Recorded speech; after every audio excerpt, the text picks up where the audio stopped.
নাটোরের সিংগা উপজেলায় ১৫০০ লিটার তেল মজুত রেখে বাড়তি দামে বিক্রির অভিযোগ আসাদ আলী নামে এক ব্যবসায়ীকে ৫,০০০ টাকা জরিমানা করেছে ভ্রাম্যমাণ আদালত। ১১ মার্চ বুধবার বিকেলে গোপন সংবাদের ভিত্তিতে উপজেলার টুলুর মোড় এলাকায় এ অভিযান পরিচালনা করেন সিংগা উপজেলা নির্বাহী কর্মকর্তা আব্দুল্লাহ আল রিফাত।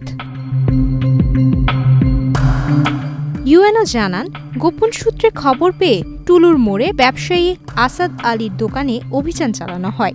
এ সময় দেখা যায় তিনি অভিনব কৌশলে অবৈধভাবে প্রায় ১৫০০ লিটার তেল মজুত করে রেখেছেন এবং তা বেশি দামে বিক্রি করছিলেন। পরে ভ্রাম্যমাণ আদালতের মাধ্যমে তাকে ৫,০০০ টাকা জরিমানা করা হয়। পাশাপাশি মজুত রাখা তেল নির্ধারিত দামে ক্রেতাদের কাছে বিক্রি করবেন এ মর্মে তার কাছ থেকে মুচলেকা নেওয়া হয়েছে।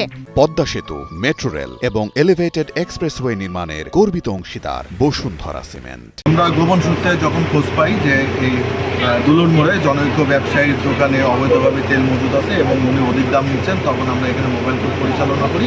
মোবাইল কোর্ট পরিচালনা করে আমরা এখানে ১৫০০ লিটার তেল পাই, তার মধ্যে আমরা ডিজেল পাই।